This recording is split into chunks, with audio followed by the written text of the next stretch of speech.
Hello बच्चों, welcome back to let's do chemistry channel. तो आज मैं आपके साथ फिर से एक नया हाजिर हूँ और ये एक नया टॉपिक के साथ। ओके, और टॉपिक है जैसे आपको पता ही है कि सॉलिड स्टेट हम पढ़ रहे हैं और सॉलिड स्टेट का सेकंड लेक्चर है। ओके, तो जो पहला लेक्चर हमने रिकॉर्ड किया था उसका आइटम आपको दिख रहा होगा, तो जरूर उसको देखिएगा। उसके देखने के बाद ही आप यहाँ आइएगा। ओके, क्योंकि वहाँ बहुत सारे बेसिक्स कॉन्सेप्ट हमने क्लियर किए थे। ओके, तो अब यहाँ जो आज हम टॉपिक के बात कर रहे हैं वो टॉपिक है क्लोज्ड पैकिंग का। ओके, तो क्लोज्ड पैकिंग में कितनी CN नंबर होता है, ये सब आज डिस्कस करने वाले हैं हम। तो सबसे पहले हम शुरू करते हैं क्लोज्ड पैकिंग। ओके, तो क्लोज्ड पैकिंग क्या होती है देखते रहिए। और अगर हमारी वीडियो पे आप नए हैं तो जल्दी से लाइक शेयर एंड कमेंट करना बिल्कुल मत भूलिएगा। तो हम लेक्चर में चलते हैं। Okay, let's go. ये था आज का हमारा closed packing. Okay, closed packing है, ठीक है। तो क्लोज्ड पैकिंग सबसे पहले हम वन डायमेंशन में देखेंगे। ओके, फर्स्ट जो देखेंगे हम वो वन डायमेंशन में देखेंगे। वन डायमेंशन में क्लोज्ड पैकिंग देखो यहाँ पर दिख रही भी होगी। ये क्लोज्ड पैकिंग हमने ये आइटम हमने स्पेयर हमने आइटम कंसीडर किए हैं, ठीक है, ये हो गया, ठीक है। तो ये वन डायमेंशन में क्लोज्ड पैकिंग है। क्लोज्ड पैकिंग का मतलब जान रहे हो, कोई भी आइटम है ना सॉलिड में, क्रिस्टलाइन सॉलिड में क्या होता है, आइटम क्या होते हैं, बहुत ज्यादा चिपके होते हैं। अब उसी को क्या बोलते हैं हम, एकदम चिपक जाना, ठीक है। तो वो है क्लोज्ड पैकिंग, बहुत ज्यादा क्लोज पैकिंग। उनके बीच में जो वाइट्स होंगे ना कम होंगे, जितने ज्यादा वाइट्स कम होते हैं उतना अच्छा वो क्या होगा, क्रिस्टल होगा। ओके, तो हम यहां बात क्या कर रहे हैं क्लोज्ड पैकिंग के। तो वन डायमेंशन में अब देखो, ठीक है, ये तो पता चल गया, ठीक है। अब यहां पर देखना एक नया वो आता है क्या, कोऑर्डिनेशन नंबर। कोऑर्डिनेशन नंबर क्या आता है, कोऑर्डिनेशन नंबर। अब कोऑर्डिनेशन नंबर क्या होता है, कोऑर्डिनेशन नंबर होता है कि nearest atom. Okay, nearest atom. अब देखना एटम्स। ओके, जैसे हमने इसकी बात करी, ठीक है, वन डायमेंशन में एक एटम कंसीडर कर लिया। ओके, इस एटम से जो नियरेस्ट हैं, जो नजदीक से चिपके हैं, टच्ड वाले कितने हैं, 2 हैं। तो यहां पर जो कोऑर्डिनेशन नंबर है ना वो कितना हो जाएगा, 2 हो जाएगा। ये वन डायमेंशन में जाकर क्लोज्ड पैकिंग होगी, ठीक है, वन डायमेंशन में, तो उसका कोऑर्डिनेशन नंबर 2 होगा। ओके, ये दिख रहा है, ठीक है। अब दूसरी बात करते हैं हम, 2 डायमेंशन की बात करें, ठीक है। 2 डायमेंशन टू डायमेंशन में देखना क्या होता है। 2 डायमेंशन में क्या होगा, 2 डायमेंशन में आप इसके 2 टाइप हो जाते हैं। हाँ, एक और इसको एक ऐसा बनेगा, देखना ये आइटम की हमने, और इसके बाद ये, फिर ये देखो, फिर ये हो गया, ठीक है। ये आपको दिख रहा है। अब देखना, हाँ, इसमें इसको पता है, इसकी अगर कोऑर्डिनेशन नंबर निकालें, इसकी एक कोई आइटम कंसीडर कर लो, ठीक है। इसमें कितने चिपके हुए हैं, एक ही चिपका है, कितना चिपका है। सच चिपकने वाली बात मत कीजिए, अरे चिपकने वाली बात नहीं कर रहे, एटम कितने नियरेस्ट हैं, इसके कितने नियरेस्ट एटम हैं, 4 हैं, 1 2 3 4। ओके, ये ओके। तो यहां पर जो CN नंबर है ना, coordination number. Okay, coordination number कितना है बताओ जल्दी से, यहाँ पर 4 है सर। ओके, अब देखो कोऑर्डिनेशन नंबर के जो एटम है उनके सेंटर को अगर मिला दें हम, ये मिला दिया हमने, तो क्या बन गया, देखो क्या बना, अरे स्क्वायर बना। तो इस तरीके की अगर पैकिंग होगी ना कहीं पर, इस तरीके की क्लोज्ड पैकिंग होगी, तो उस वाले को क्या बोलते हैं हम, स्क्वायर क्लोज्ड पैकिंग। क्या बोलते हैं, square closed packing. Keep in mind, ये स्क्वायर क्लोज्ड पैकिंग हो गई, ठीक है। अब 2 डायमेंशन में एक और होता है, ठीक है, उसे भी ध्यान से देखते हैं। इसको इरेज कर देते हैं। पैकिंग एफिशिएंसी दूसरा देख लो, हाँ, बी वाला।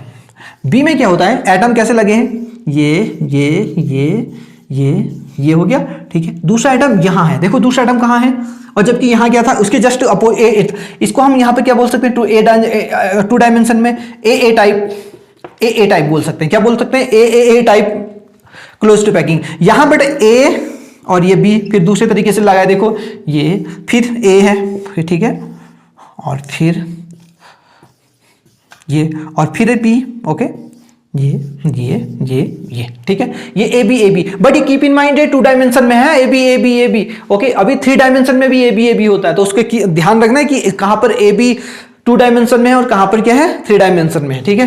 तो ये समझ में आ गया। अब इसमें देखते हैं कोई इसके नियरेस्ट एटम कितने हैं, ठीक है। तो नियरेस्ट एटम 1 2 3 4 5 6 कितने हो गए, 6 हो गए। इसको हम मिला भी देते हैं। ओके, ये, और यहाँ पर जो CN नंबर है, कोऑर्डिनेशन नंबर कितना हो गया, 6 हो गया। ठीक है, अब इस यहाँ पर देखो अगर हमने सब मिला दिया तो क्या बना, देखो हेक्सागोनल बनाना। तो इस वाली पैकिंग को बोलते हैं हेक्सागोनल क्लोज्ड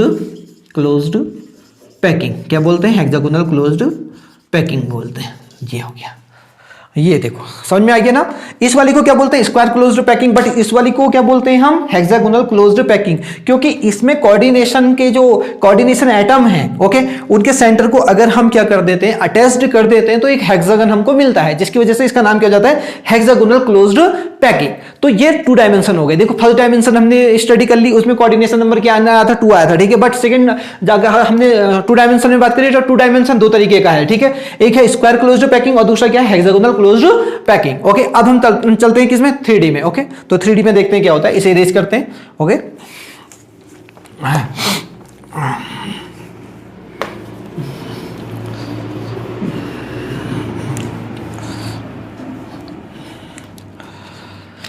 3D की बात करते हैं।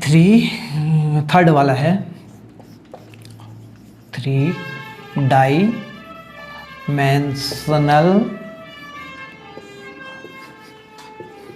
क्लोज्ड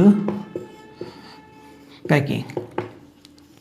ओके, ये है क्या है, 3 dimensional closed packing. 3 dimensional closed packing, ये हो गया। ठीक है, अब 3 डायमेंशनल में देखते हैं क्या होता है। हाँ, इसमें भी अलग अलग टाइप आते हैं, हम एक एक 1 बाय 1 टाइप के बात करते हैं। ठीक है, ए टाइप क्या है पैकिंग, क्या होगी, ए चलेगी। ठीक है, बी वाली जो पैकिंग होगी, बी वाली का नाम हो जाएगा A B. Keep in mind, very important है, बस आपको रट्टा मारना है कि ऐसे। ठीक है, यस। और सी वाली का नाम क्या है, सी वाले के लिए हमने स्पेस नहीं छोड़ा, थोड़ा सा स्पेस बनाएंगे इसके लिए, इसको इरेज कर देते हैं। ठीक है, ए बी वाले में क्या है, ए बी। ओके, ये हो गया। और सी वाले के लिए क्या कर देते हैं, सी वाले की पैकिंग ए बी सी ऐसे चलती रहेगी। ठीक है, ए बी सी। ठीक है, ये हो गया।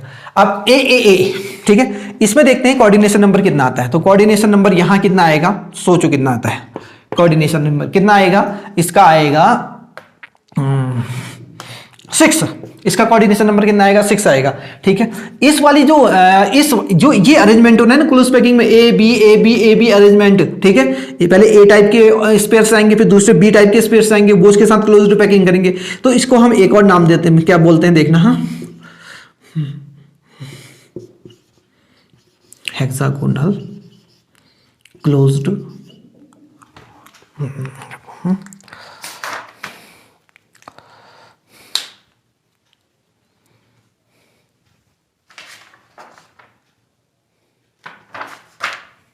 Hexagonal closed packing. क्या बोलेंगे इसको, हेक्सागोनल क्लोज्ड पैकिंग। ओके, तो इसका नाम HCPB होता है। ठीक है, HCP।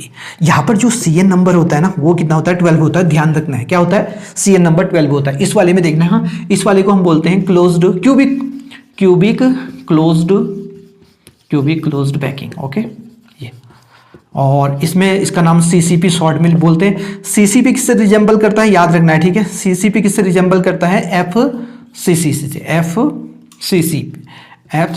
से, FCC पे रिजेंबल करता है। ठीक है, और FCC और इसकी दोनों की कोऑर्डिनेशन नंबर कितना होता है, कोऑर्डिनेशन नंबर होता है 12 होता है। ठीक है, और अब है पैकिंग एफिशिएंसी की बात कर रहे हैं, इसकी पैकिंग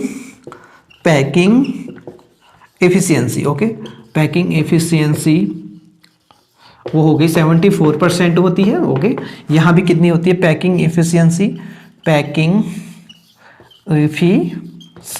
ओके, ये भी 74% है। पैकिंग एफिशिएंसी मतलब कि 74% वो पैक्ड होता है किससे, एटम से। तो रिमेनिंग कितना हो गया, ये हो गया 26% उसमें वॉइड्स होंगे। यहां भी इस वाली में भी ABC भी 26% क्या होंगे, उसमें वॉइड्स होंगे, यानी वैकेंट स्पेस होगा। ठीक है, इस वाले को देखता। हाँ, इस वाले को हम BCC भी बोल सकते हैं। क्या बोल सकते हैं, BCC, body centred cubic. Okay, body centred. Okay, ये बॉडी सेंटर्ड वाली है। तो इस वाली में जो पैकिंग इफिशियंसी आती है, क्या आती है, पैकिंग इफिशियंसी वो कितनी आती है, वो आती है 68% है। ये डेटा बहुत इंपॉर्टेंट है, इस डेटा को जल्दी से नोट कर लेना, ठीक है, और अपनी नोटबुक में नोट कर लेना या कहीं पर भी आप इसको नोट डाउन कर लेना, ठीक है। ये डेटा बहुत इंपॉर्टेंट है, ठीक है। तो ये समझ में आ गया ना, वेरी गुड। फिर से मैं इसको एक बार क्विक रिवीजन कर लेते हैं। देखो 3 डायमेंशन की बात करें अगर क्लोज पैकिंग की, तो अगर ए टाइप होगा तो वहां पर सीएन नंबर 6 होगी, और बीसीसी क्या होगा, बीसीसी उसका टाइप हो सकता है, उसको बीसीसी भी बोल सकते हैं। अगर कहीं पर बीसीसी बोला जा रहा है तो समझ जाना ए एक क्लोज्ड पैकिंग होगी, और अगर एफसीसी बोला जा रहा है तो वो बोलेंगे ABC ABC ABC type packing होगी, ओके। और यहां क्या है, AB AB AB AB type packing है, ओके। इसको एससीपी बोलते हैं, हेक्सागोनल क्लोज्ड पैकिंग, और सीएन नंबर कितना होता है, 12 होता है। And on other hand packing efficiency will be 74%, okay, here also 74%, but in A type arrangement packing efficiency will be क्या होगा, 68%। और रिमेनिंग जो होगा, ओके, रिमेनिंग क्या होगा, वॉइड्स होंगे उसके अंदर, ठीक है, रिमेनिंग क्या होगा, वॉइड्स होंगे। समझ में आ गया ना, वेरी गुड। देखो ये टॉपिक कंप्लीट हो गया। इस डेटा को, ये डेटा बहुत इंपॉर्टेंट है, इस डेटा से बहुत सारे क्वेश्चन हमारे सॉल्व होंगे, ओके। मैं सीरीज करता हूं।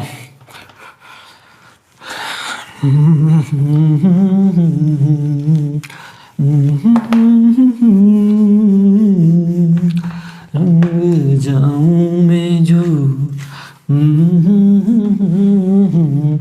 देखो आज हम दूसरी बात कर रहे हैं पैकिंग एफिशिएंसी की। किसकी बात कर रहे हैं, पैकिंग। दूसरा टॉपिक हमारा है packing efficiency, packing efficiency, okay.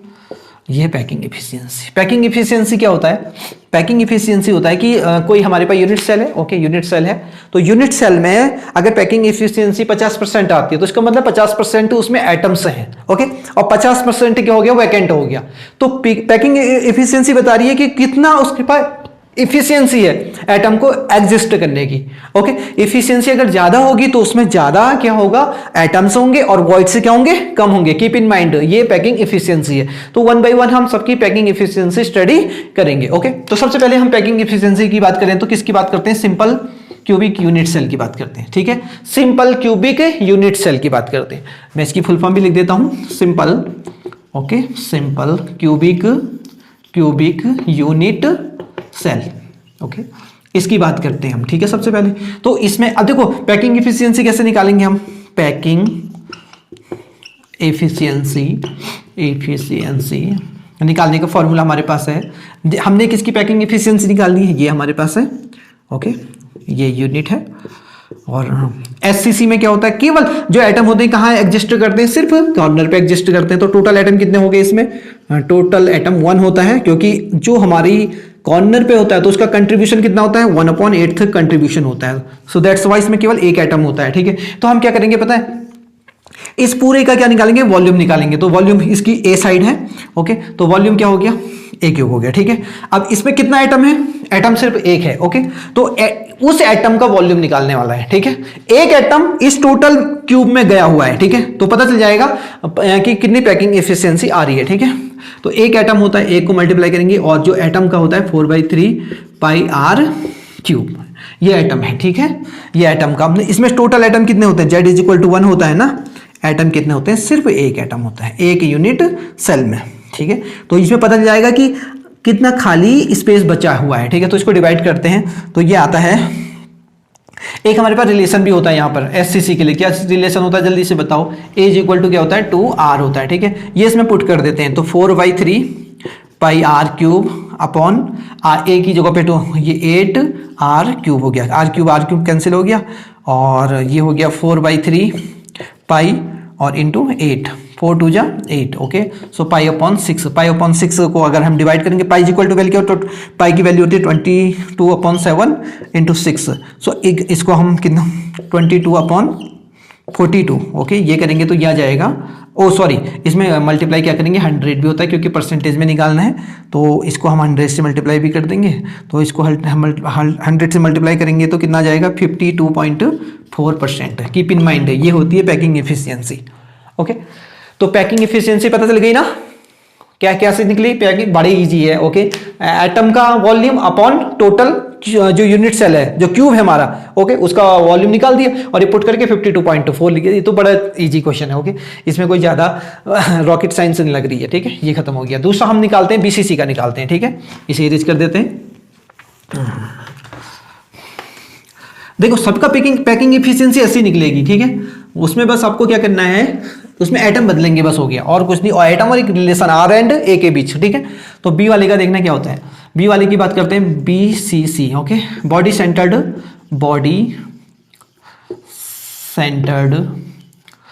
Cubic unit cell, okay, इसकी बात कर रहे हैं, ठीक है। तो यहाँ पर जेड की वैल्यू तुम्हें पता ही है, BCC में 2 होती है, यानी नंबर ऑफ एटम 2 होते हैं। और रिलेशन क्या होता है यहाँ पर BCC में, 4R = √3/3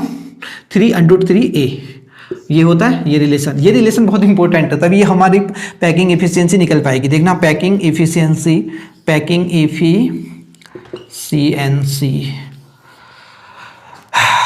थक गए भैया हैं, थोड़ा धीरे धीरे हैं बच्चों, ये तुमको समझ में आ रहा है कि नहीं आ रहा है ना। पैकिंग एफिशिएंसी बराबर देखो, टोटल एटम कितने हैं इसमें, टेल मी 2, ओके।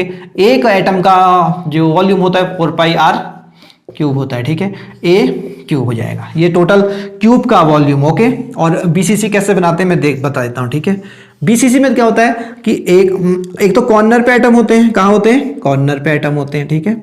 ये कॉर्नर पे एटम हो गया, ठीक है, कॉर्नर पे एटम ये हो गया, ठीक है।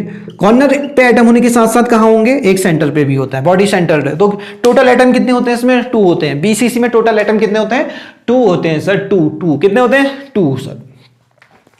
होश में हो ना, 2 होते हैं। कहाँ जा रहे हो, इधर बैठो, कहीं जाने की जरूरत नहीं है, इसमें अटेंशन देना है, ठीक है। अब यहाँ देखो, इसके बाद और इसको मल्टीप्लाई करना है, फिर भूल गए थे हम, देखो ये बातों में हम भूल जाते हैं, इसकी 100 भी लगाना होता है, ठीक है। ये हो गया, उसके बाद क्या करना है, ए की वैल्यू क्या है, इसमें पुट कर देते हैं, ठीक है। 2 × 4/3πr³ अपॉन A = क्या हो जाएगा यहाँ से, 4R√3 का क्यूब, ओके, ये हो गया इंटू 100, ओके। इसे पूरा कैलकुलेट करेंगे तो हम कितना आएगा, बॉडी सेंटर्ड में आता है 68%, कीप इन माइंड, ओके, ये हो गया। सर इतनी जल्दी कैलकुलेशन कैसे कर दी, अरे याद है भैया हमको 68% होता है करके, ओके, इतने बार कर चुके हैं तो याद हो गया कि वो अगर आप कैलकुलेशन करोगे तो फिर याद आ जाएगा, ओके। 68% होता है, कीप इट माइंड। इसका कितना होता है, BCC का होता है, और भी मैंने बताया था BCC में जो अरेंजमेंट होता है ना क्लोज्ड पैकिंग का, वो कैसे टाइप होता है, ए टाइप होता है, ओके, ये वेरी गुड। अब देखो आगे चलते हैं, हाँ, BCC के बाद कौन आएगा, अरे सर FCC आएगा।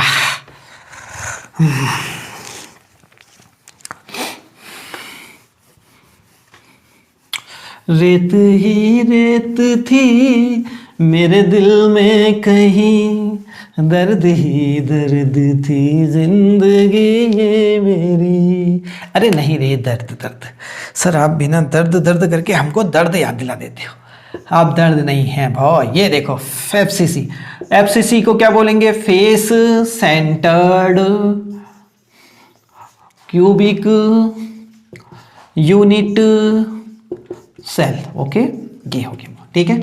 आप जेड की वैल्यू कितनी होती है जल्दी से बताओ, इसमें जल्दी से कमेंट करके बता देना, नहीं बताया ना फिर ठोक देंगे, ठीक है। क्या ठोकेंगे, लाइक ठोकनी है यार, है। ये 4 हो गया, जेड = क्या हो गया, 4 हो गया ना, यस। रिलेशन बताओ जरा A एंड R का, सर 4R = √2A है ना, ये देखो रिलेशन, ये भी रिलेशन हमको याद है सर। पैकिंग एफिशिएंसी निकालना तो इजी है सर, ये देखो वही सारे फॉर्मूले वही मार दो इसमें भी। पैकिंग एफिशिएंसी का फॉर्मूला, पैकिंग एफिशिएंसी किसका वॉल्यूम, एटम का वॉल्यूम। कितने एटम उसमें, 4 एटम है, 4 एटम का वॉल्यूम। एक एटम को क्या कंसीडर किया, स्फीयर कंसीडर किया है ना हमने, ओके, सॉलिड स्टेट में कंसीडर किया है। तो 4 × क्या हो जाएगा, वो 4 हो जाएगा, 4/3πr³। ये एक एटम का वॉल्यूम है और 4 एटम है। टोटल नीचे क्या है, पूरी यूनिट सेल का एक वॉल्यूम, तो उसमें एक साइड क्या होती है, A होती है, तो ये हो जाएगा A³ हो जाएगा। A की वैल्यू तुम यहां से पुट कर सकते हो, ठीक है।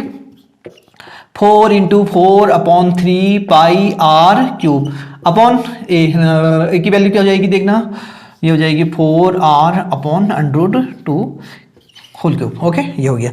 इसकी कैलकुलेशन कर लेना, ठीक है। पैकिंग एफिशिएंसी ऑफ पैकिंग, सबसे ज्यादा पैकिंग एफिशिएंसी इसी की आती है, क्योंकि नंबर ऑफ ज्यादा क्या है, इसी के है ना। तो पैकिंग एफिशिएंसी आती है इसकी 74%। कितनी आती है, 74% है, इसको याद रखना है आपको। ये है पैकिंग एफिशिएंसी। और कैलकुलेशन आप कर लें, कैलकुलेशन ये तो छोटे बच्चों वाली काम है, बच्चे, ठीक है, बच्चे काम मैं नहीं करता यार, ठीक है, कर लेना, ओके। अब देखना ये कंप्लीट हो गया, तो पैकिंग एफिशिएंसी सबकी हमें निकल गई, ठीक है। ये रिलेशन प्लीज याद कर लेना भूलना मत, ये रिलेशन बहुत इंपॉर्टेंट है, ठीक है। अगर भूल गए ना तो मैं केमिस्ट्री का पेपर भुला देगा, कैसे फिर गाओगे मैं भुला दिया है। यस ठीक है, अभी थोड़ा पानी पी लेते हैं क्योंकि थोड़ा हमारा सूख गया मुंह।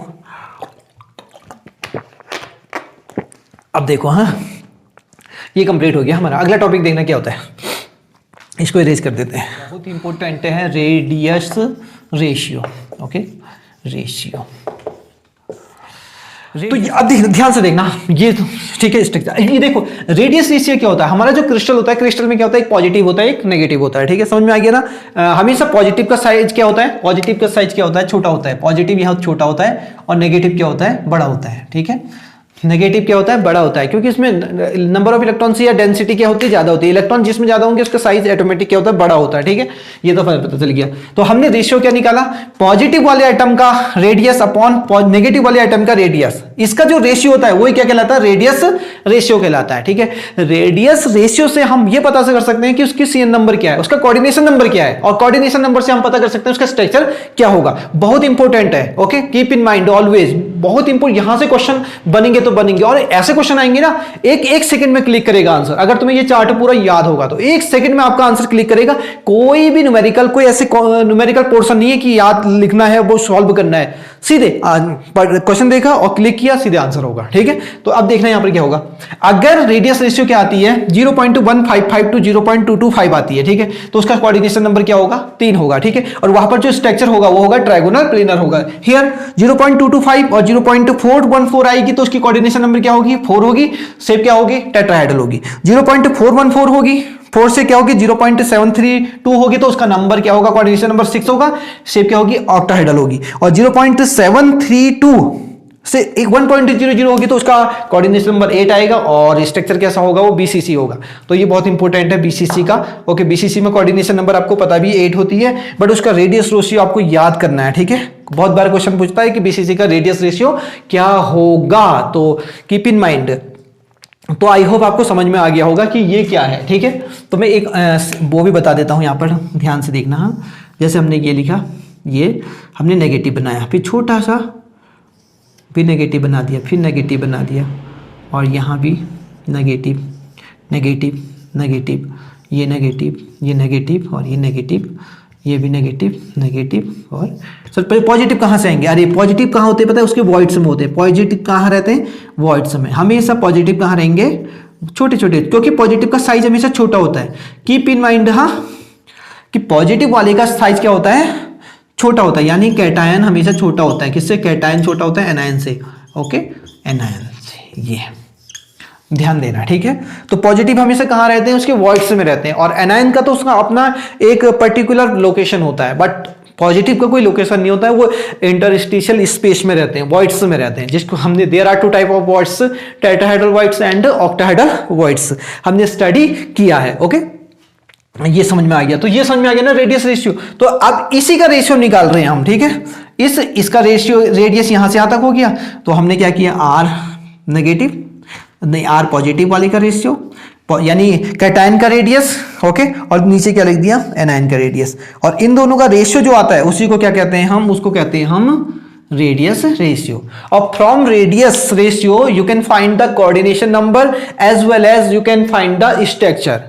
So from coordination number and radius ratio belong to structure. Structure से भी पता कर सकते हो कि कोऑर्डिनेशन नंबर क्या होगा, और कोऑर्डिनेशन नंबर से भी पता कर सकते हो कि रेडियस रेशियो क्या होगी, रेडियस रेशियो से पता किया जा सकता है ये सब क्या होगा। तो ये चार्ट बहुत ज्यादा बेनिफिशियल है, ओके। तो अब दूसरे टॉपिक में चलते हैं, magnetic property, okay properties, magnetic properties of solid, हाँ यानी क्रिस्टलाइन सॉलिड की बात कर रहे हैं हम यहाँ पर, वो भी कौन सी वाली, क्रिस्टल की, ठीक है। तो इनकी प्रॉपर्टी देखते हैं कि कौन कौन से सब्सटेंस मैग्नेटिक प्रॉपर्टी के अकॉर्डिंग क्या कहलाते हैं। तो यहाँ पर देखना कितने होते हैं, टोटल 5 होते हैं। पहला क्या होता है, पहले की बात करते थे paramagnetic, okay paramagnetic, okay paramagnetic substance या पैरामैग्नेटिज्म, ओके। दूसरा क्या हो गया, पैरामैग्नेटिक सब्सटेंस लिख देते हैं, ओके सब्सटेंस। दूसरा लिख देते हैं diamagnetic, okay diamagnetic substance, okay. और तीसरा कौन सा हो जाता है, दूसरा होता है फेरो, ओके, फेरो मैग्नेटिक सब्सटेंस, ओके। फोर्थ लिख देते हैं फेरी, एंटी फेरो कर देते हैं, एंटी फेरो मैग्नेटिज्म, ओके, या मैग्नेटिक सब्सटेंस, ओके जी, ओके। और लास्ट फिफ्थ वाला हो जाता है फेरी, ओके, फेरी मैग्नेटिक सब्सटेंस। इस पे थोड़ा सा हमें गौर देखना है। ये 5 टाइप के क्या होते हैं, जो हमारे क्रिस्टल होते हैं ना, कोई भी सॉलिड होगा ना उसमें मैग्नेटिक प्रॉपर्टी होती है। अभी मैग्नेटिक प्रॉपर्टी आती कहां से होगी, मैग्नेटिक प्रॉपर्टी आती है इलेक्ट्रॉन के स्पिन और ऑर्बिटल मोशन से। अगर कोई भी चीज स्पिन करता है, ठीक है, या कोई भी चीज मोशन में होता है, तो जो भी चीज मोशन में होता है तो मैग्नेटिक प्रॉपर्टी क्या कर लेता है, गेन कर लेता है, ठीक है। चाहे आप भी अगर मूव कर रहे हो बहुत तेजी से तो आप मैग्नेटिक प्रॉपर्टी गेन कर लोगे। तो वो डिपेंड करता है आपकी स्पीड क्या है, आपकी वेलोसिटी क्या है। तो आपकी वेलोसिटी अगर ज्यादा होगी तो आप में मैग्नेटिक प्रॉपर्टी ज्यादा होगी, अगर कम होगी तो कम होगी, ठीक है। तो इस इलेक्ट्रॉन हमेशा क्या करता है, ऑर्बिटल एंड स्पिन मोशन करता रहता है, तो जिसकी वजह से क्या होता है, उसमें मैग्नेटिक प्रॉपर्टी आ जाती है। या उसको टीनी क्या कर सकते हैं, मैग्नेट बोल सकते हैं। इलेक्ट्रॉन को टीनी मैग्नेट बोला जा सकता है, क्योंकि उसमें दोनों मोशन होते हैं, spin motion and orbital motion, ठीक है। तो अब बात करते हैं हम कि कोई सब्सटेंस पैरामैग्नेटिक होगा। अब पैरामैग्नेटिक सब्सटेंस से क्या होते हैं पता है, देखना, वो वो क्या करते हैं, अट्रैक्ट करते हैं, अट्रैक्ट टुवर्ड्स मैग्नेटिक फील्ड। देखो, ये देखो, दिख रहा है ये बट इसमें ये भी लिखना चाहिए था मुझे, slowly, okay, slowly attract towards magnetic. जब तुमने मैग्नेट रखा है, यहाँ पर मैग्नेट रखा है और यहाँ पर कोई सब्सटेंस है, अगर वो धीरे धीरे क्या कर रहा है, धीरे उसको अट्रैक्ट हो रहा है, धीरे, बट मोशन क्या होगा, धीरे धीरे, तो उससे बोलेंगे पैरामैग्नेटिक सब्सटेंस। वो कौन सा हो जाएगा, paramagnetic substance. Like paramagnetic substance बहुत सारी पैरामैग्नेटिक होती है, ऑक्सीजन गैस भी क्या होती है, पैरामैग्नेटिक होती है, कीप इन माइंड, ओके। ये तो पैरामैग्नेटिक सब्सटेंस आप कौन होंगे, कैसे पता करेंगे, ठीक है। तो जिसमें भी अगर अनपेयर्ड इलेक्ट्रॉन आपको दिखे ना, ये अनपेयर्ड इलेक्ट्रॉन, ओके, तो समझ जाना वो क्या होगा, पैरामैग्नेटिक हो। अनपेयर्ड इलेक्ट्रॉन किसी में भी आपको दिखे, चाहे वो मॉलिक्यूल्स हो, एटम हो, व्हाटएवर, ओके, कोई भी सब्सटेंस हो, तो वो पैरामैग्नेटिक होगा तो होगा, ओके। अब दूसरी ओर बात करते हैं, फेरो की बात करते हैं। हाँ, फेरो क्या होगा, strongly attract towards magnetic field, okay. ये देखो, मैग्नेटिक फील्ड की ओर बहुत तेजी से स्ट्रॉन्ग अट्रैक्ट होगा। और एक और चीज ध्यान से देखना, यहां पर क्या होता है, यहां पर भी अनपेयर्ड होते हैं, बट यहां पर अनपेयर्ड की नंबर क्या होती है, ज्यादा होती है। अगर किसी में अनपेयर्ड बहुत कम है, 1 या 2 है, ठीक है, तो वो क्या होगा, पैरामैग्नेटिक होगा, स्लोली अट्रैक्ट होगा मैग्नेटिक फील्ड को। बट अगर किसी में अनपेयर्ड की संख्या बहुत ज्यादा है, ठीक है, बहुत ज्यादा है, तो क्या होगा पता है, वो फेरोमैग्नेटिक होगा। इतनी तेजी से मैग्नेट की ओर जाएगा, जैसे आपने देखा होगा आयरन होता है ना, आयरन, यहां पर आयरन रखा और यहां पर मैग्नेट रखा, झट से चले जाता है, तो ये क्या है, strongly attracted, so iron is a ferromagnetic, okay, yes. तो जितने ज्यादा अनपेयर्ड इलेक्ट्रॉन होंगे, ठीक है, अनपेयर्ड इलेक्ट्रॉन क्या होंगे, ज्यादा होंगे, तो वो क्या होगा, उतना ज्यादा क्या होगा, फेरोमैग्नेटिक सब्सटेंस होगा। समझ में आ गया ना, यस, वेरी गुड। अब हम बात करते हैं किसकी, डायमैग्नेटिक की, ओके। डायमैग्नेटिक क्या होता है, ये क्या करते हैं, slowly repel from magnetic field. देखो क्या लिखा है मैंने, स्लोली रिपेल, क्या करेंगे, रिपेल करेंगे, slowly repel from magnetic field. Magnet रखा है और यहां पर तुमने कोई सब्सटेंस रख लिया, ठीक है, मैग्नेट रखा है ये, और ये क्या कर रहा है, बैक आ रहा है, बैक, पीछे को रिपेल। कभी देखा तुमने मैग्नेट की और कुछ रखा है और बैक आ रहा है, जैसे water is a diamagnetic. Water अगर तुमने मैग्नेट के सामने रखा ना कभी, तो वो क्या करेगा, पीछे आएगा, स्लोली पीछे आता रहेगा, पीछे, ओके। तो इसको अगली बार अगर मैग्नेट के सामने वाटर रखो तो नोटिस करना, वो स्लोली बैक जाएगा, ठीक है, यस। तो अब इसको कैसे पहचाने कि डायमैग्नेटिक होगा, उसमें जो सारे इलेक्ट्रॉन होंगे ना, वो सारे पेयर्ड होंगे, क्या होंगे, सारे पेयर्ड होंगे, कोई भी अनपेयर्ड नहीं होगा। तो जिस मॉलिक्यूल्स, जिस एटम, जिस एलिमेंट में भी सारे इलेक्ट्रॉन पेयर्ड होंगे, सारे इलेक्ट्रॉन क्या होंगे, पेयर्ड होंगे, तो वो क्या होगा, diamagnetic. Okay, diamagnetic, D for don't touch me. Okay, don't touch me. Okay, तो डोंट टच मी का मतलब हो गया कि भाई मुझ पर टच मत करना, मैं बैक चले जाऊंगी। ओके, समझ में आ रहा है ना? Very good. एंटीफेरो, एंटीफेरो देखना क्या होता है। एंटीफेरो फेरो का जस्ट अपोजिट होता है। इसमें एक बड़ा स्पेशल होता है क्या, ये इसमें अनपेयर्ड इलेक्ट्रॉन होते हैं। हाँ, इसमें अनपेयर्ड इलेक्ट्रॉन होते हैं, अनपेयर्ड बहुत होते हैं। ठीक है, ये हमने लगा दिया अनपेयर्ड। ठीक है, बट होता क्या है ना, अनपेयर होने के बाद भी ये क्या करता है, मैग्नेट की ओर अट्रैक्ट नहीं होते। अनपेयर्ड है फिर भी वो मैग्नेट की ओर अट्रैक्ट नहीं होंगे, मैग्नेट की ओर अट्रैक्ट ही होंगे। तो अब ऐसा हुआ क्यों? क्योंकि अभी तक तो हमने ये देखा था कि जिसमें भी अनपेयर्ड इलेक्ट्रॉन आ रहे थे वो क्या कर रहा था, अट्रैक्ट हो रहा था। बट यहां तो अनपेयर्ड इलेक्ट्रॉन है और फिर भी क्या कर रहा है, अट्रैक्ट नहीं हो रहा। तो फिर बाद में जब उसमें नोटिस किया गया तो उसमें पाया गया कि उनका जो अलाइनमेंट है, उनका अलाइनमेंट है, जैसे ये क्या है, अभी क्लॉकवाइज, ये एंटी क्लॉकवाइज, ये क्लॉकवाइज, एंटी क्लॉकवाइज। तो इसका जो मैग्नेटिक मूवमेंट है, इसके मैग्नेटिक मूवमेंट के जस्ट अपोजिट होगा, एक दूसरे को क्या कर देंगे, कैंसिल कर देंगे। ठीक है, और इसका मैग्नेटिक मोमेंट इसके जस्ट अपोजिट होगा, तो ये दूसरे को क्या कर देंगे, कैंसिल कर देते हैं। तो ये पता चला, तो ये अट्रैक्ट नहीं होते हैं क्या, एंटी फेरोमैग्नेटिक अट्रैक्ट नहीं होते। क्यों नहीं होते? बिकॉज वहां जो अनपेयर्ड इलेक्ट्रॉन है, वो उनका जो अलाइनमेंट है वो क्या है, जस्ट अपोजिट है टू ईच अदर, एक दूसरे से अपोजिट है। ये दिख रहा है आपको। ठीक है, और ये अट्रैक्ट नहीं होंगे। हाँ, do not attract, do not attract, do not attract, ये अट्रैक्ट नहीं होते हैं कि। ठीक है, अब बात है फेरोमैग्नेटिक की। ओके, फेरोमैग्नेटिक में क्या होता है देखना, ये इसमें क्या होता है, अनपेयर्ड इलेक्ट्रॉन बहुत होते हैं, लेकिन अनपेयर्ड इलेक्ट्रॉन होने बहुत ज्यादा होने के बाद भी ये पता है मैग्नेट की तरफ स्लोली स्लोली अट्रैक्ट करता है, बहुत ज्यादा होने के बाद भी। अब ऐसा क्यों? क्योंकि अभी हमने फेरो में क्या पढ़ा था, फेरो में ये पढ़ा था ना कि अगर उसमें बहुत सारा अनपेयर्ड इलेक्ट्रॉन होते हैं तो वो क्या करता है, बहुत रैपिडली फास्ट एंड फ्यूरियसली क्या होता है, अट्रैक्ट होता है मैग्नेट की ओर, है ना, बहुत तेजी से ऊपर को जाएगा। लेकिन यहां पर अनपेयर्ड इलेक्ट्रॉन होने के बाद भी तो इसमें ये पाया गया ना, एक का अलाइनमेंट ये अपोजिट और ये, तो इसमें ऐसा देखा गया कि अलाइनमेंट जो इलेक्ट्रॉनों का क्लॉकवाइज डायरेक्शन था, एंटी क्लॉकवाइज, देखो ये इसको कैंसिल कर देगा, ये इसको कैंसिल कर देगा, केवल क्या बचा, इसका ही तो मैग्नेटिक मोमेंट पता चलेगा, इसका